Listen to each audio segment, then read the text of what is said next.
Civil Rights Movement, Rosa Parks. Civil rights pioneer Rosa Parks was born in Alabama in 1913.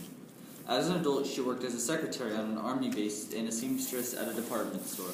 She also volunteered with the National Association for the Advancement of Colored People, NAACP, to fight for equal rights for blacks. At age 42, Rosa Parks stepped onto a bus and quietly opened a new chapter in our nation's history. On December 1st, 1955, Parks broke the law. Her crime was to take an empty seat on a public bus in Montgomery, Alabama. In 1955, segregation laws in some states required separate seating for blacks and whites in restaurants, on buses, and in other public spaces. Parks stood for racial equality by refusing to move when the driver asked her to give her seat to a white man. Parks sat quietly while the driver called the police.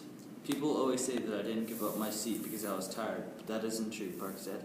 "The only tired I was tired of giving you."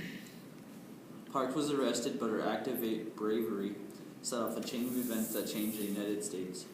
African Americans responded to the injustice by refusing to ride buses in Montgomery, where about 3/4 of bus riders were black. Martin Luther King Jr. led the peaceful boycott, which lasted 381 days. In 1956, the U.S. Supreme Court ruled that African Americans could not be forced to sit only in certain areas on buses. And in 1964, the Civil Rights Act outlawed racial discrimination in all public places.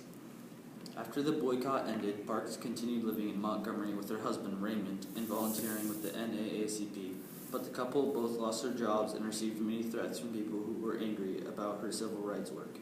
They eventually moved to Detroit, Michigan. In 1965, Parks took part in a 50-mile march in Alabama with Dr. King to demand equal voting rights, a cause that was especially important to her.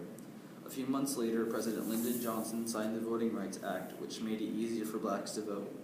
That year, Parks also got a new job as an assistant to John Conyers, a black U.S. congressman from Michigan. She later created an organization called the Rosa and Raymond Parks Institute for Self-Development, which helped teens learn about African American history and find jobs.